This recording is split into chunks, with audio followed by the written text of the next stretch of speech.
तो आज के लेसन में हम लोग सीखने वाले हैं यूएफओ और वो कुछ ऐसा दिखता है। तो चलिए पाठशाला शुरू करते हैं।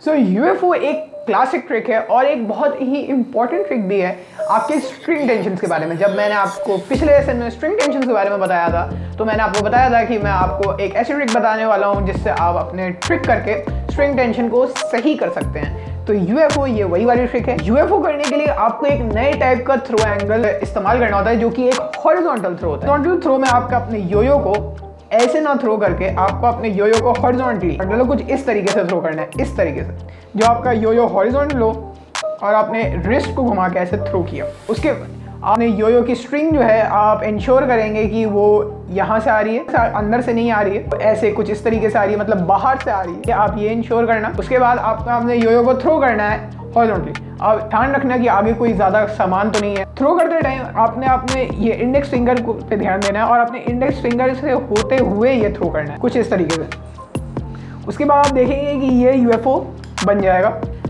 इस ट्रिक को करने के लिए आपको वही करना है, आपको एक हॉरिजॉन्टल थ्रो करना है आपके इंडेक्स फिंगर के थ्रू। जब आप इसे थ्रो करेंगे उसके बाद आपको नीचे रेस्ट कर देना और एक यूएफओ फॉर्म होने देना है। उसके बाद इसे ऐसे जंप करके कैच कर लेना है। तो अब बात करते हैं योयो की स्ट्रिंग टेंशन के बारे में कि इससे स्ट्रिंग टेंशन कैसे एडजस्ट होती है। आपके थ्रो करने के तरीके से यह गवर्न होता है कि आपका यूएफओ बनते टाइम योयो की जो स्ट्रिंग है वो टाइट हो रही है या लूज हो रही है। बेसिकली हमारा मोटो यही होता है कि अपने योयो की स्ट्रिंग को और लूज करना होता है, क्योंकि हर टाइम जब भी आप योयो थ्रो करते हैं तो आपके योयो की जो स्ट्रिंग है थोड़ी टाइट हो जाती है।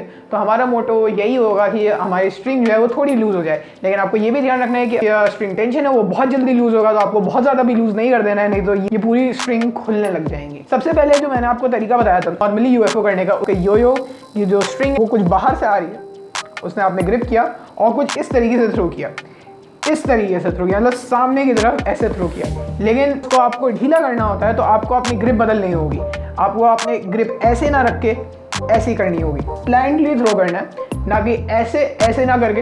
अगर आप टेबल टेनिस खेलते हो आपको ये वाला शॉट ना मार के आपको क्या छोड़िए, आपको ऐसे ना थ्रो करके आपको उसको ऐसे थ्रो करना है, ऐसे थ्रो करना है। उसके बाद जब आप साइड थ्रो कर रहे हैं तो आपका थंब ज़्यादा बेनिफिशियल होता है, और फ्रंट थ्रो कर रहे हैं तो आपके इंडेक्स फिंगर ज़्यादा बेनिफिशियल होती है। जब आपने साइड थ्रो करते हैं, आपने साइड थ्रो किया अपने थंब पे, उसके बाद आपने देखा बनने दिया, उसके बाद कैच कर लिया। आप देख सकते हैं मेरी स्ट्रिंग जो है देखिए कितनी लूज हो गई है, इसमें नेगेटिव स्ट्रिंग टेंशन डेवलप हो गई है। आप देख सकते हैं ये स्ट्रिंग बहुत ज़्यादा ढीली हो गई है अब।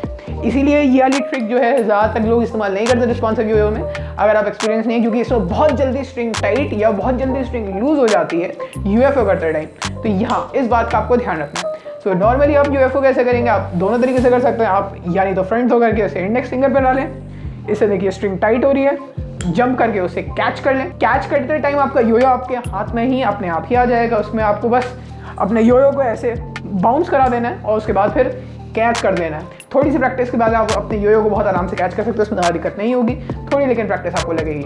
अगर आपको अपने योयो को लूज करना है तो उसके लिए आपको कुछ इस तरीके से थ्रो करना है अपने थंब के थ्रू। उसके बाद योयो को स्लीप कर देना है और उसके बाद उछाल के कैच कर लेना है।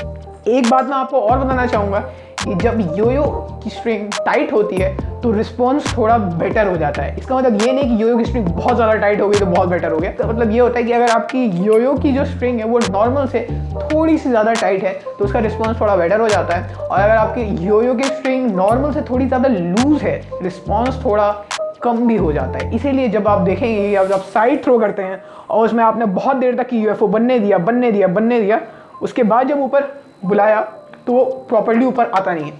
देखिए ये योयो को मैंने इतनी देर तक की छोड़ दिया है कि ये स्ट्रैंड्स अलग अलग दिख रहे हैं। ऐसा आपको नहीं होने देना है। आप अपने योयो की स्ट्रिंग को इतना भी ढीला नहीं करना है कि वो ऊपर ही ना आ पाए। मैंने अपने योयो को जैसे टाइट करने के लिए ये वाला यूएफओ कर देता हूँ। आप देख सकते हैं मेरी योयो की स्ट्रिंग दोबारा से एकदम अच्छी तरीके से टाइट हो गई है। इस ट्रिक की समरी यही है कि आप सबसे पहले एक हॉरिजॉन्टल थ्रो अपने इंडेक्स फिंगर के through, let them rest, bounce and catch. इस बात का आपको ध्यान रखना है कि इसमें स्ट्रिंग टेंशन बहुत जल्दी डेवलप होती है, तो आपको ध्यान रखना है कि आप अगर आप फॉरवर्ड इस तरीके से थ्रो कर रहे हैं तो आपकी स्ट्रिंग टाइट होगी, और अगर साइड स्टाइल से कर रहे हैं तो आपकी स्ट्रिंग टेंशन जो है रिलीज होगी। तो यही था हमारा यूएफओ और स्लीपिंग ब्यूटी।